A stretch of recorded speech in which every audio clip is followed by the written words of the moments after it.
The elevator doors slid open with a hiss. A little girl stood alone inside, barefoot, soaked to the knees, holding a cracked snow globe that dripped icy water onto the marble floor. Her pale blue dress clung to her legs. She stared straight ahead, unblinking. Security froze. Receptionists whispered. Phones stopped ringing for one strange second. She stepped out slowly, leaving wet footprints behind her like silent accusations. "Where's her nanny?" someone muttered. "She's not supposed to be here alone. Call Mr. Langford. Now." From the mezzanine above, Elias Grant, the night janitor, paused mid-mop. The sight made the hairs on his arms stand up. He knew those elevators didn't stop at the basement without a key. But the girl had come from below. Who unlocked it for her, and why was she soaked in winter water? Elias Grant, 52 years old, worked nights at Langford Tower, the tallest, most expensive building on the East Coast. He moved like a man who used to run but had forgotten why. His hands were calloused, his uniform was clean but faded. He was invisible here, the man people walked past while typing into their phones. But Elias noticed everything. The janitor's closet was his command center. Through vents and reflections, he saw a world of marble, money, and quiet cruelty unfold nightly. On the 37th floor lived Cecilia Langford, 8 years old, heir to the Langford real estate empire. Since her mother's sudden death 2 years ago, every high-priced therapist, governess, and caretaker had walked out. Some lasted weeks. Most lasted days. She didn't speak. She didn't scream. She just watched. And sometimes, like that night, she appeared in places no one could explain: the elevator, the rooftop garden at 3 a.m., the maintenance tunnels. Her father, Charles Langford, rarely left his penthouse office. He ran boardrooms like battlefields. He paid in millions but gave seconds of attention. Elias had seen Cecilia only from afar, pressed against the glass railing, holding that snow globe like it was the last real thing she owned. Promise planted: someone invisible will step into the one mystery no one with power could solve. 3 nights after the elevator incident, Elias found something wedged behind the boiler on B3 level, Cecilia's snow globe. Cracked. Frozen water pooled beneath it. But that floor had no heating ducts, and no reason for a child to be there. He left it outside the service elevator near the penthouse, unseen. The next night, he returned to his closet to find the globe sitting neatly on his mop bucket. A note tucked inside: "You found it." Written in shaky, childish handwriting. For the first time in months, Cecilia had communicated, but not with her father, not with doctors. With him. He left a reply: "It was cold down there." "Why were you there?" The next night, a drawing. A narrow hallway. A locked door. A man with no face. That was when Elias's heartbeat changed. The basement blueprints flashed through his memory, a section marked utility storage restricted. It had been sealed decades ago. And now an 8-year-old was sketching it. Every night became a quiet chess match. She'd leave drawings. He'd leave short questions. Her replies grew darker. Shadows. A man standing in water. A key. Many cliffhangers built like a metronome. Each drawing was a breadcrumb toward a locked secret beneath the tower. Meanwhile, upstairs, therapists quit. One left mid-session, shaking. A governess resigned after hearing footsteps in the vent near Cecilia's room. Charles Langford grew more furious, not with the mystery, but with the optics. Investors were coming in 2 weeks. The last thing he needed was rumors about haunted basements and a disturbed heiress. He ordered security, locked down the lower floors. "No one goes below B2 without my clearance." But that same night, the service panel near Elias's closet had been unscrewed from the inside. Elias tried to ignore it. He was paid to mop, not meddle. But the drawings kept coming. One morning, she left a final one, Cecilia, standing alone before the locked basement door. Above her, a line of text in red marker, shaky but deliberate, "He lies down here." That night, while scrubbing floor 12, Elias heard something through the vent, a rhythmic tapping. Not random. 3 knocks. Pause. 2 knocks. Pause. 3 knocks again. When he pried open the vent, a single folded paper fluttered out. It read, "I can't go alone anymore." Elias's chest tightened. Years ago, he'd lost someone too, his daughter, Hannah. Same age. Same silence. A car accident had taken her, but the silence before it had taken him. For the first time in years, he cared. Not as an employee. As a father who couldn't save one child, maybe he could save another. He made a choice.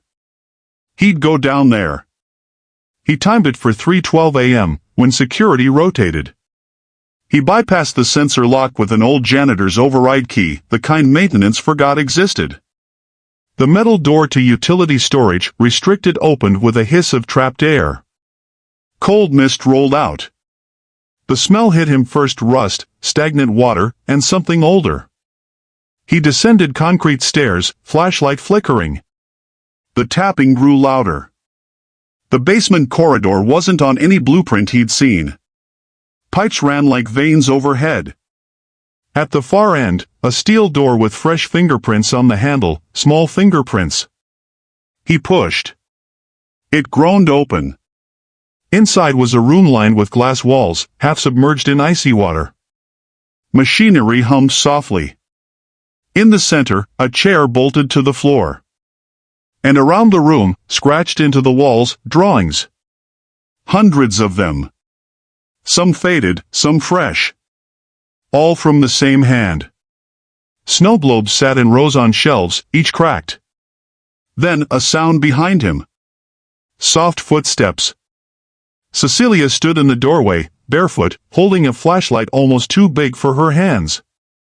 She raised it slowly and pointed to a vent above the chair. Tap. Tap. Tap. And then he heard it. Breathing.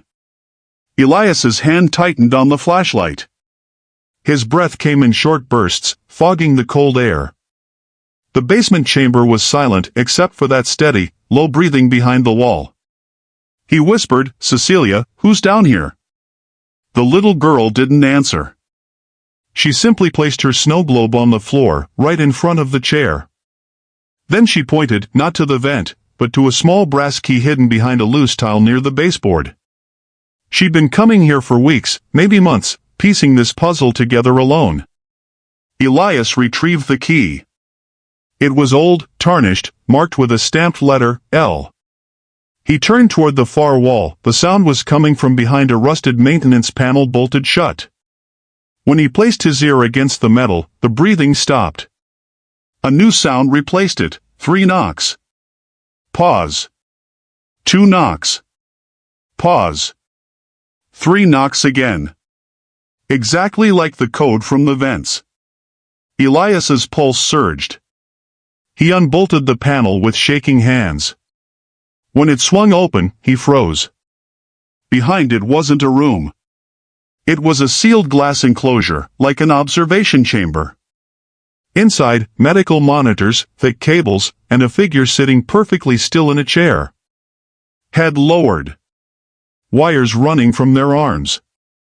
The air inside the chamber was frosted white, freezing, like a lab kept deliberately cold. The figure lifted its head. Not a ghost. Not a stranger. Charles Langford. Cecilia's father. But this man wasn't the powerful mogul seen on magazine covers. His skin was pale. His lips trembled. His eyes were wild, bloodshot. He tried to speak, but the sound came out as a rasp. His wrists were locked with padded restraints, not tight, but firm. Elias stumbled backward, his mind spinning. Upstairs, Charles Langford was supposed to be sleeping in his penthouse. Yet here he was in a sealed chamber beneath his own building. "Cecilia," Elias whispered. "What is this?" She pointed to a line of scratched words on the glass, written from the inside, "He's not who they think he is." Elias grabbed his radio, but before he could call security, the entire basement power surged. Lights flickered. Generators hummed to life. Somewhere above, an alarm began to beep faintly. The chamber door slid open automatically. A mechanical voice echoed through the corridor, "Emergency override initiated. Security lockdown in 60 seconds. The restrained Charles croaked, "Don't trust them." His voice was hoarse, but real. Cecilia rushed to his side, grabbing his hand like it was the only real anchor in her world. Elias demanded, "If you're here, then who's upstairs? Who's running the tower?" Charles's face twisted. "My brother, he took everything after the accident. The board thinks I'm in rehab. He's been using my identity, controlling everything." He pointed at Cecilia. "She found me months ago," she tried to tell them. "They called her crazy. They sent more nannies. More therapists. None listened." Elias's stomach dropped. The drawings. The vent tapping. The strange appearances in forbidden floors. She wasn't disturbed, she was investigating. She was the only one who noticed the imposter at the top. The power flickered again. A new sound echoed through the basement, elevator descending. Someone was coming. Cecilia's eyes widened. She squeezed Elias's sleeve, tugging him toward a service crawlspace. Her face was pale but determined. She'd been hiding down here often. She knew the escape routes. As the elevator dinged and heavy boots hit the floor, Elias followed her into the crawlspace. Through the slats, he saw two armed security contractors, not regular building guards. Black uniforms. No badges. Their radios crackled with encrypted chatter. One muttered, "He triggered the panel. The janitor's down here too. Orders are containment. Containment. Not questioning. Not explaining." They moved toward the chamber with clinical precision. Elias whispered, "We have to get out. Now." But Cecilia shook her head. She pulled out one final drawing from her pocket. It showed the boardroom, with the imposter uncle at the head of the table, signing documents. In the corner of the drawing, a security camera icon with an arrow. She had a plan. And she'd been saving it. They crept through the maintenance tunnel, emerging 2 floors above in a rarely used AV control room. Dust-covered monitors lined the walls. From here, engineers monitored every boardroom presentation. Cecilia climbed onto the swivel chair like she'd done this before. She pointed at the main feed, Boardroom Live. Her uncle sat there, looking exactly like Charles Langford, practicing his speech for tomorrow's expansion deal. Elias realized the truth hit like a punch. The uncle was Charles's twin, using plastic surgery tweaks, impersonation, and control of the company to keep the real one locked away and sedated. Cecilia typed something furiously into the AV terminal, muscle memory from watching technicians. She pulled up the basement chamber's live camera feed. It showed the real Charles Langford, pale, trembling, speaking weakly into the lens. "If you're watching this, I am Charles Langford. And I've been imprisoned beneath my own tower for 18 months. She hit transmit all. Every boardroom screen. Every investor's remote login. Every monitor in the tower lit up with the feed. Security scrambled. The fake Charles froze mid-sentence, realizing his mirror image was broadcasting to the world. The real Charles's voice echoed through every speaker. "The man upstairs is my brother. He took my identity. He drugged me. My daughter found me." No one believed her. But she never stopped. Board members gasped. Phones exploded with messages. Some investors stood up immediately. Elias stood behind Cecilia, heart pounding. She stared at the screen, not scared, but vindicated. For the first time, her silence wasn't weakness. It was strategy. Just as security burst into the AV room, Elias blocked the doorway with a steel maintenance bar. They held it just long enough for the live broadcast to complete. Upstairs, the fake Charles tried to cut the feed, but the building's automation systems required 2 biometric signatures, and only one was his. The broadcast ran for 46 uninterrupted seconds. Long enough for every major news outlet's feed and the board's legal department to receive a real-time copy. It was over. The fake Charles stormed into the boardroom as guards dragged him, screaming about family matters and corporate misunderstandings. But the board had already seen the evidence. Downstairs, security carefully unrestrained the real Charles. His first words weren't to lawyers. They were to his daughter. "Cecilia, you found me." And for the first time in years, she whispered a single word. Finally. Elias felt something crack open in his chest, something he'd buried with his daughter. He realized this little girl hadn't needed therapy. She needed someone to listen.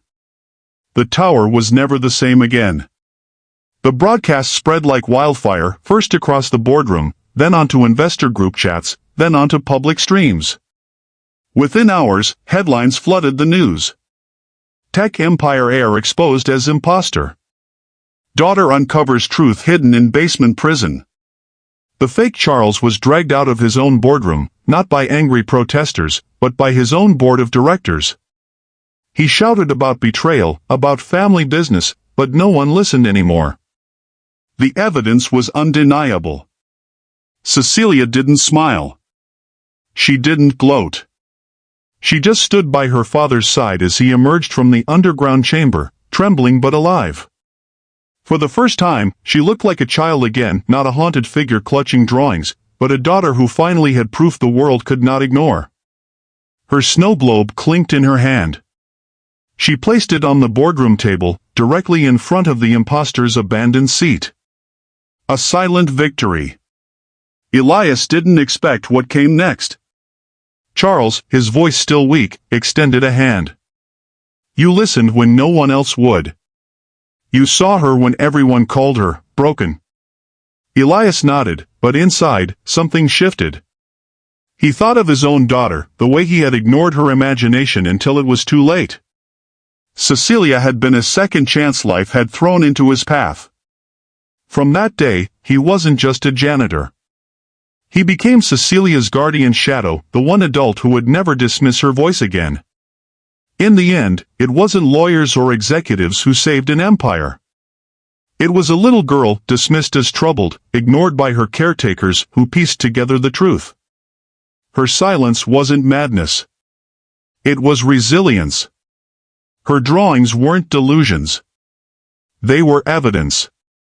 And when someone finally listened, the truth shattered the lies. So next time you hear a child, a friend, or even a stranger trying to tell you something the world refuses to believe, stop. Listen. Look closer.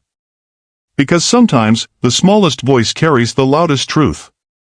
If this story shook you the way it shook me, drop your thoughts below.